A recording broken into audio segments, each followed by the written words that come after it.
What's up l'équipe, j'espère que vous allez bien. Alors aujourd'hui on se retrouve pour la formation. Vraiment comment entreprendre en Christ. Hum, Premièrement, avant qu'on puisse commencer ces vidéos, j'aimerais qu'on puisse prier pour que réellement on soit une terre fertile pour recevoir tout ce qui va être dit pendant ces prochaines vidéos. Et que on puisse toujours se souvenir que entreprendre c'est une chose, mais entreprendre en Christ c'est différent. Et on a besoin du Saint-Esprit et de Dieu avec nous lorsqu'on entreprend avec Christ. Ok, donc commençons. Merci Seigneur pour ce temps et cette vidéo. Et Seigneur, je sais que tu es présent au milieu de nous.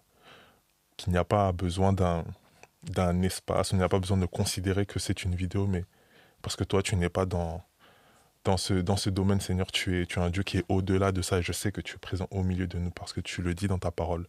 Là où 2 ou 3 sont réunis en ton nom, tu es présent au milieu d'eux. Seigneur, je te remercie. Je te prie réellement de rendre le corps, le cœur des personnes qui regardent cette vidéo comme une terre fertile, qu'ils puissent recevoir et faire avancer le projet que tu as mis dans leur cœur, le projet que tu as déposé dans leur cœur depuis la fondation de leur propre être, Yahweh. Merci pour ce que tu vas faire. Merci pour le discernement, la compréhension qu'ils vont pouvoir avoir des stratégies en toi pour entreprendre et pour mener à bien tous ces projets et mettre en avant ces dons et ces talents. Merci Seigneur pour cette première vidéo et toutes les vidéos qui vont suivre. Je couvre ce temps par le sang de Jésus, non pas par ma force, mais par l'autorité que tu nous as donnée. Nous avons ainsi prié au nom de Jésus. Amen. Ok l'équipe. Alors aujourd'hui, première vidéo, on va passer sur les bases, parce que comme je l'ai dit, comme j'ai dit juste avant, on est en Christ. Et si on dit qu'on est en Christ, c'est qu'on entreprend avec Christ. Donc je vais vous entrer petit à petit dans l'entrepreneuriat. On va passer de l'aspect spirituel, ce que la Bible dit sur l'entrepreneuriat, sur les stratégies à appliquer dans l'entrepreneuriat, et on va finir sur vraiment des faits pratiques, des techniques, des choses à appliquer pour pouvoir en vivre confortablement et impacter. Ok ? Donc, on est parti. Du coup, il y a une chose qui est importante à savoir lorsqu'on entreprend. Je ne sais pas si vous avez eu l'opportunité de lire mon petit e-book, mais il y a des choses à savoir lorsqu'on entreprend que je vais vous lire et qu'il faut que vous puissiez retenir en vous. Ok.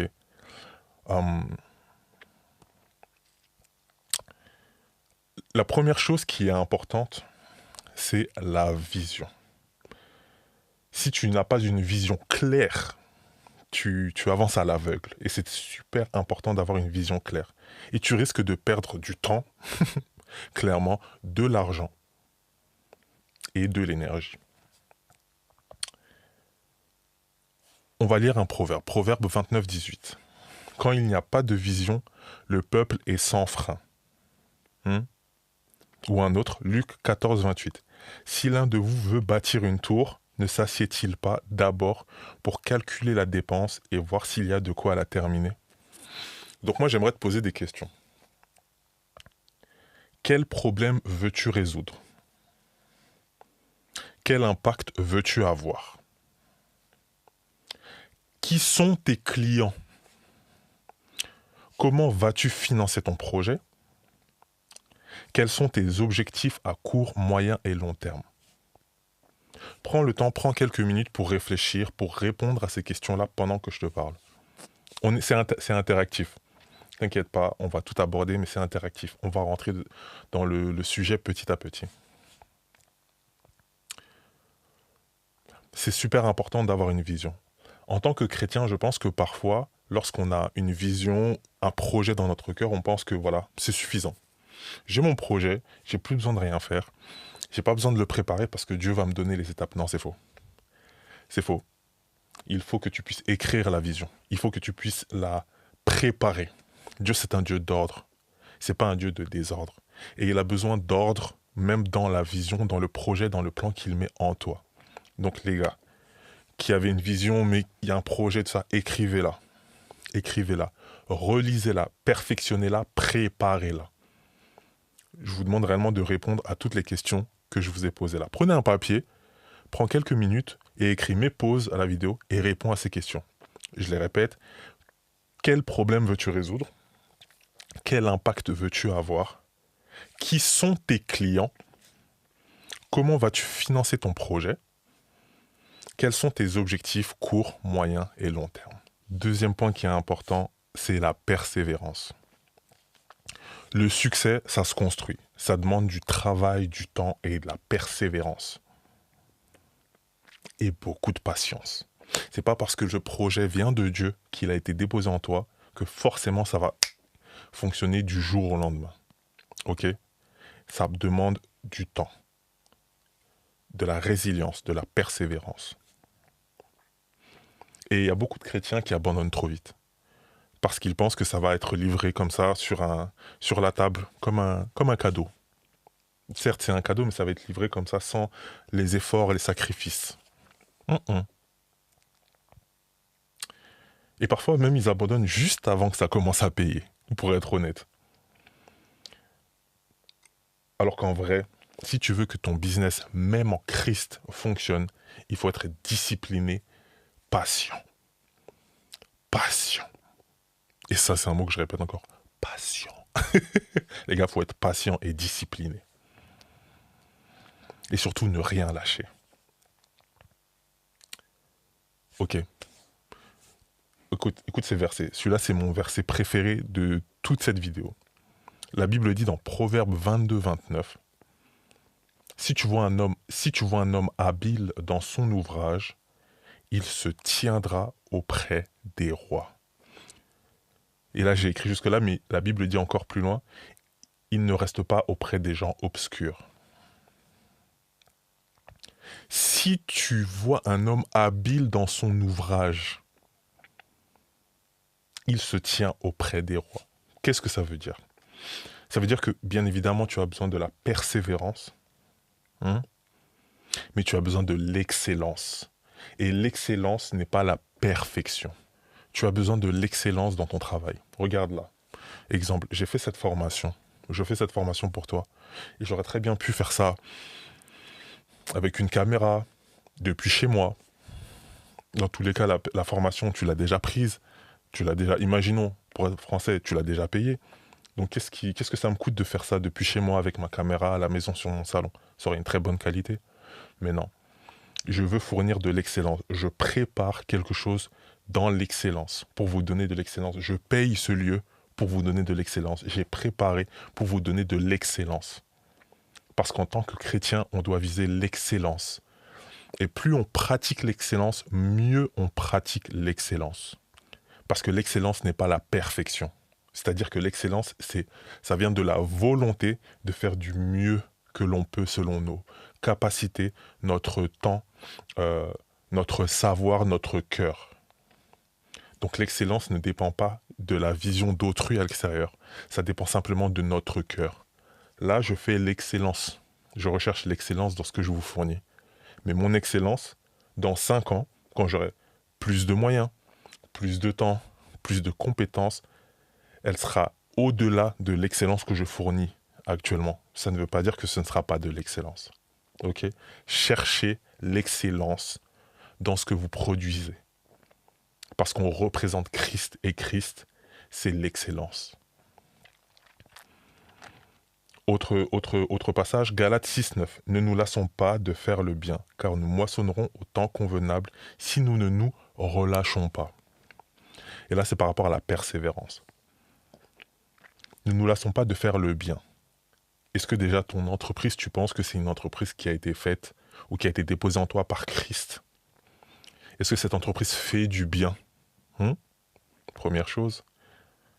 Parce que si elle est en Christ, elle fait du bien. Si elle est en Christ, elle fera forcément du bien. Car nous moissonnerons au temps convenable si nous ne nous relâchons pas. Et c'est important de se souvenir que la Bible dit que nous moissonnerons au temps convenable si nous ne nous relâchons pas. Ça ne veut pas dire que si nous n'abandonnons pas. Lorsque il y a un coureur, imaginez, il y a une course comme ça, et qu'il y a 2 personnes qui courent, la personne peut se relâcher et continuer à courir. Ça ne veut pas dire qu'elle a laissé, ça veut dire qu'elle s'est relâchée. Ok? Et lorsqu'on est dans l'entrepreneuriat, même dans la marche avec Christ, mais lorsqu'on est dans l'entrepreneuriat, on ne doit pas se relâcher. L'allure que tu prends, garde-la. Ne commence pas à te reposer sur tes lauriers. Ne commence pas à, ok, finalement, voilà, tranquille, tranquille. Non. Il faut que tu persévères et que tu continues dans l'effort. Continue, continue, continue. Tu ne te relâches pas. Continue. Aujourd'hui, boum. Demain, boum. Pourquoi? Parce que tu moissonneras au temps convenable uniquement si tu ne te relâches pas. Petite pause. Oh. Donc les questions que je vais te poser, encore des questions qu'il faut que tu te poses. Prends le temps. Surtout, toujours sur ton papier, sur ton téléphone, sur tes notes. Pose-toi ces questions. Suis-je prêt à persévérer malgré les échecs? Comment puis-je améliorer mes compétences? Ai-je une routine de travail efficace? Et qui peut m'encourager et me motiver dans les moments difficiles?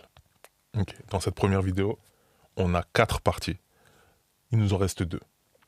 Vous inquiétez pas, ça va bien se passer. C'est très important d'assimiler tous ces éléments. Ils sont très très importants. Partie 3, chapitre 3, vous l'appelez comme vous voulez, l'intégrité. Faire du business en magouillant, ça peut marcher pendant un temps. Mais ça finit toujours mal. Lorsque vous voyez les gens sur Internet, vous les voyez réussir et vous vous dites « Waouh, mais j'aimerais réussir comme eux en magouillant », ça finit toujours mal. Ça finit toujours mal. C'est même biblique. Ce qui a été semé sera récolté. Ne croyez pas que la magouille finit bien. Ne croyez pas que le mensonge finit bien. D'où l'importance de ce chapitre sur l'intégrité. Je ne peux pas vous montrer des aspects de l'entrepreneuriat en Christ sans vous parler de l'intégrité. Ta réputation, c'est ton plus gros atout parce que tu représentes Christ. Et si les gens savent qu'ils peuvent te faire confiance, ils reviendront et ils te recommanderont. Ils te recommanderont. Ne négligeons pas cet aspect-là.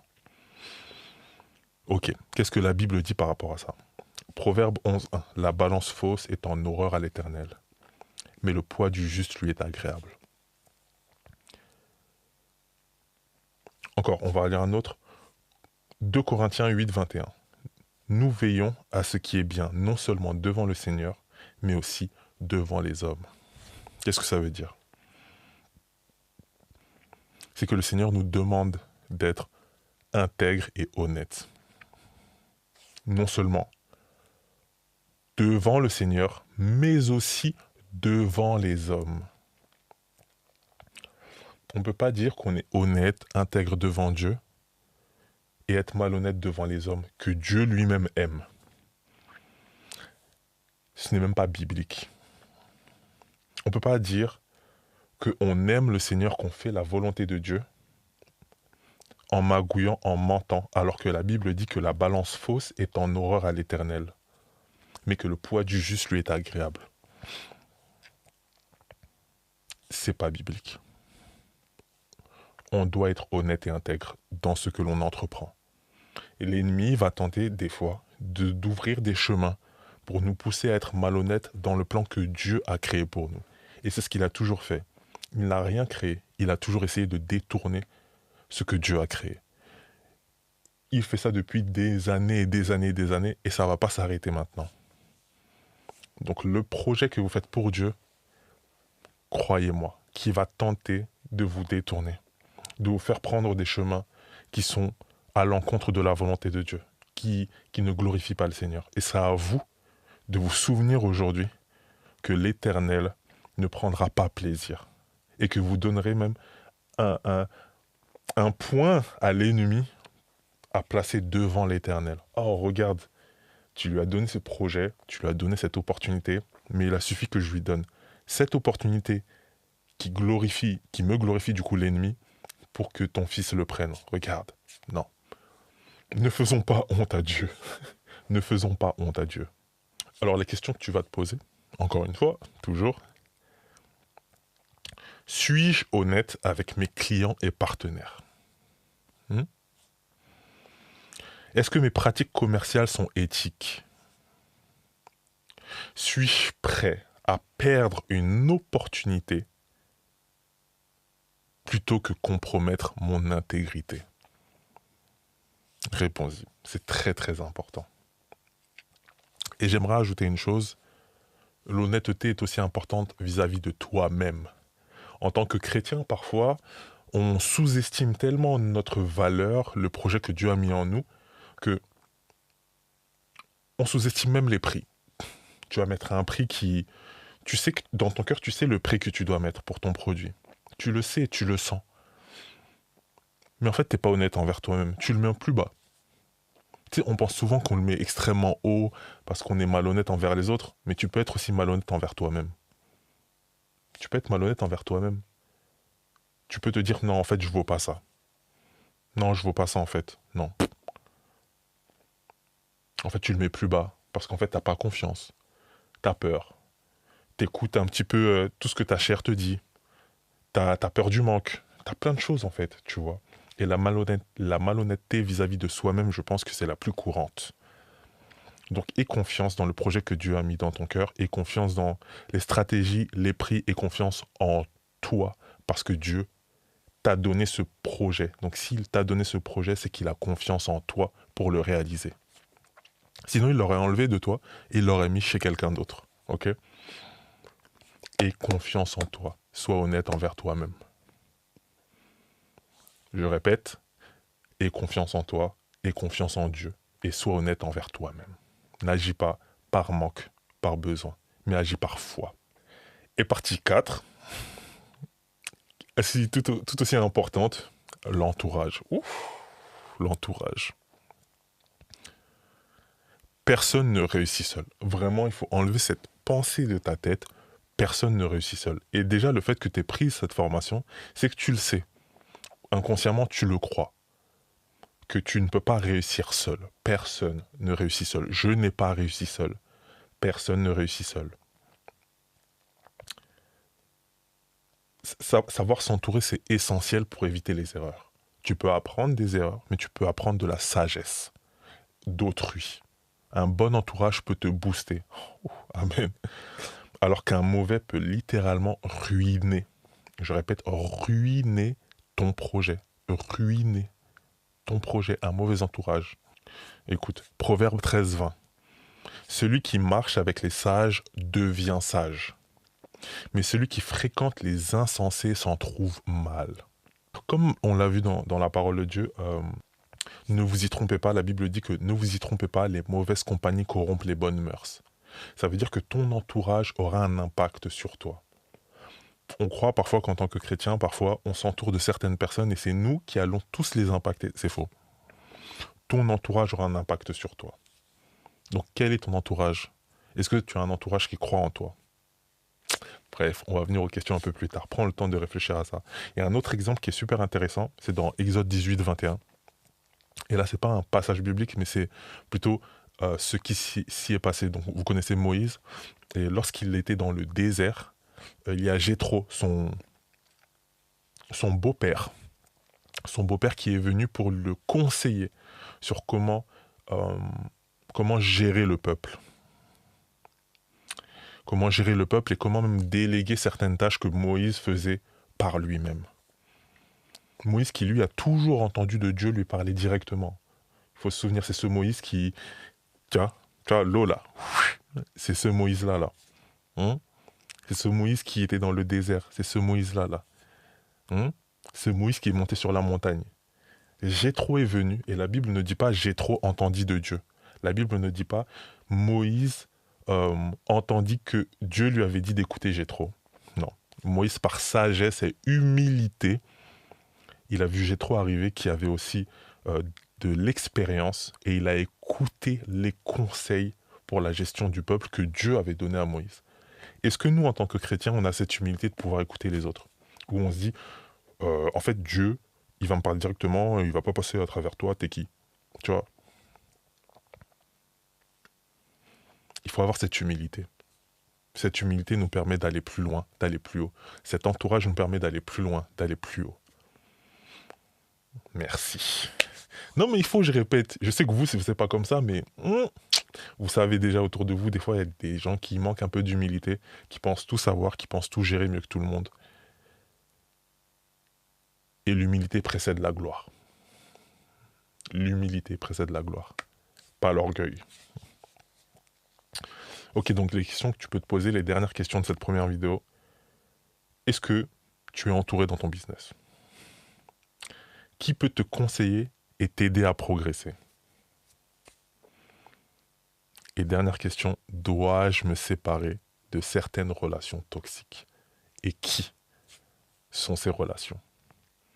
C'est pas facile, prends le temps de prier, mais réponds-y. C'est essentiel.